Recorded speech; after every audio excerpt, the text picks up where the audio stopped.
For those who don't know, when you see silent witness, the reason that we're never in uniform is because we don't represent one police department. We work with all city, county, state, and federal law enforcement agencies. We truly are the servants of every law enforcement agency as they serve the public. And so we're not in uniform because we want them to know that whatever the need is, and in a case like this, we are there to work with, stand beside, and serve them. And that's what we're doing today as a collaborative effort between the Phoenix Police Department, the U.S. Marshal Service, and the Maricopa County Sheriff's Office. Just a quick summary. I get some feedback every so often from the media folks, which is, how come you don't tell us how much silent witness does? So between all the police departments, law enforcement agencies we worked with last year, Sheriff's Office, in 2017, we averaged just shy of 3 felons were taken off the street each week. And by felons, I mean people with very serious charges. So 13 homicide suspects were taken off the street, and they were responsible for 20 homicides, 20 deaths of other people. 28 robbery suspects were taken off the street, and they were combined total good for over 42 robberies. And there's many other cases and many other charges that we've put together. We just wanted to let you know how effective the program is. And if you take the total number of people that we arrested last year at about 141, and if you Google this, it says it's true, we would not be able to fit on a Boeing 737, which only has 137 seats. So because of the community's effort, the media's effort, and law enforcement effort working together to rid communities of problem offenders, we were able to fill a full-size airplane. And if you ever needed a visual of how effective the program is, we hope that that helps a little bit, but we do think that we can do more. And that's why we're launching this initiative today. As a side note, in the future, I will probably do this before Christmas next year, and you'll understand why in a second.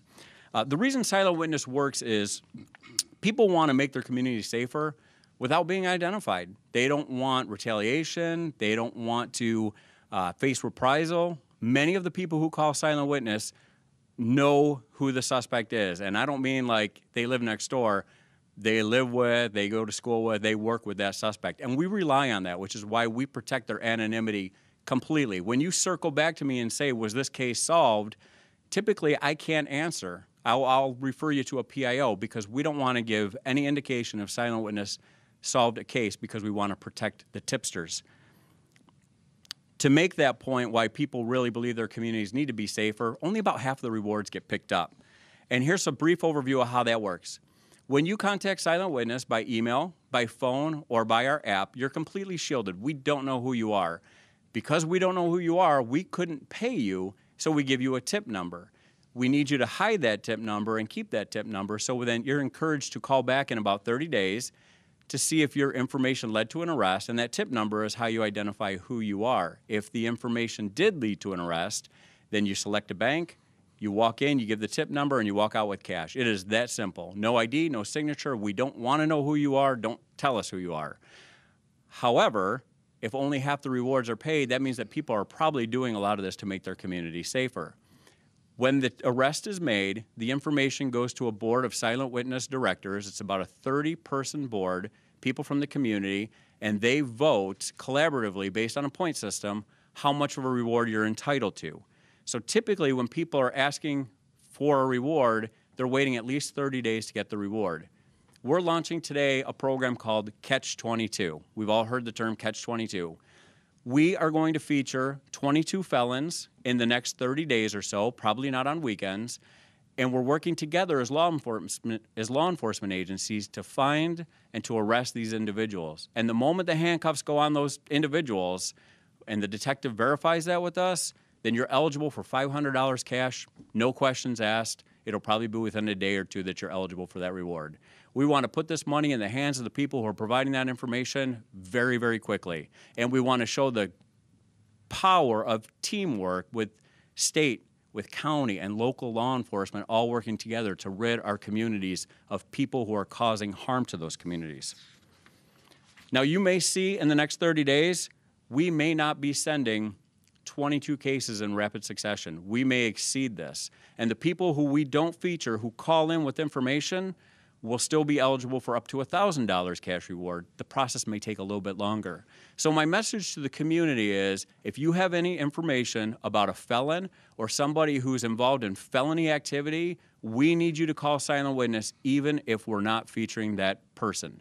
Before I turn it over to our guest today, I would like to talk about who we're going to feature today as our first case.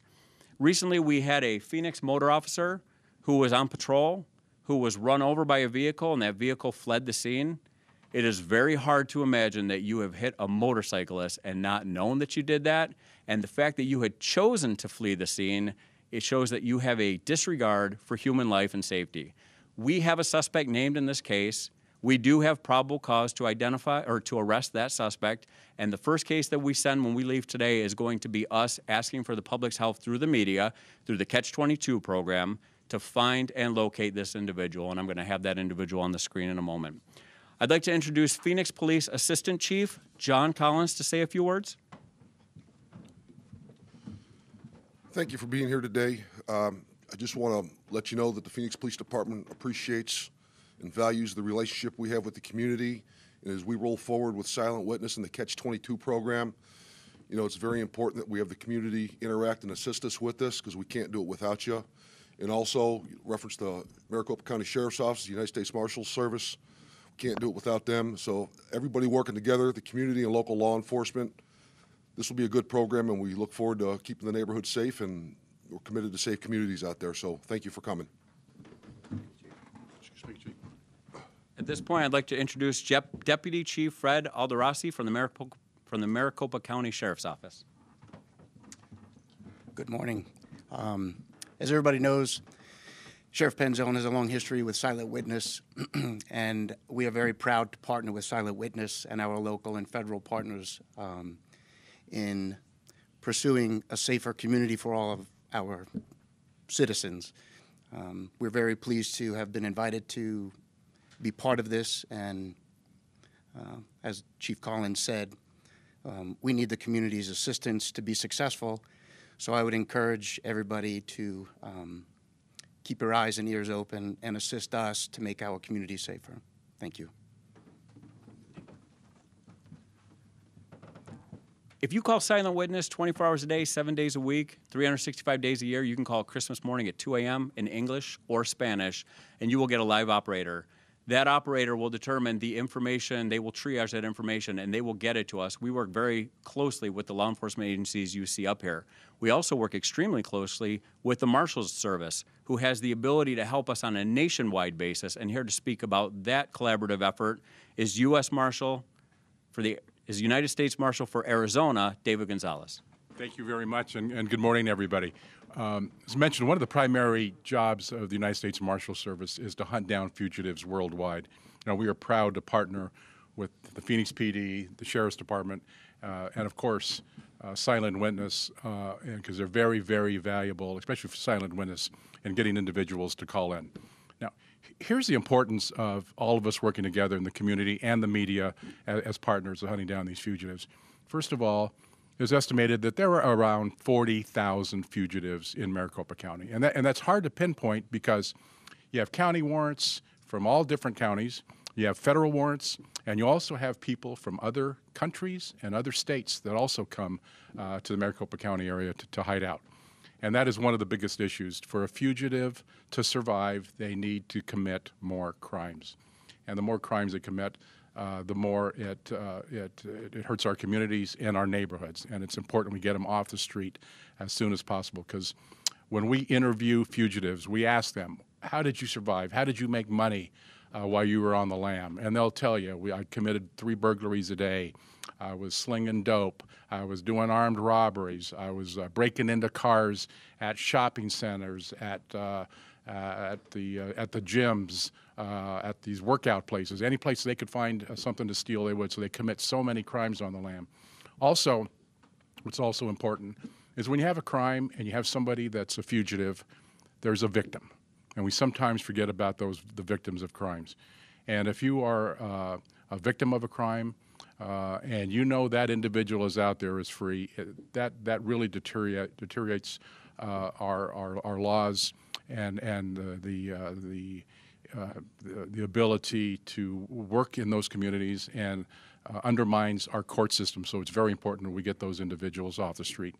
And as U.S. Marshal Service, we have task forces all over the country, our foreign offices, and also working closely with Interpol. We have deputy marshals assigned to Interpol to work these people that leave the country.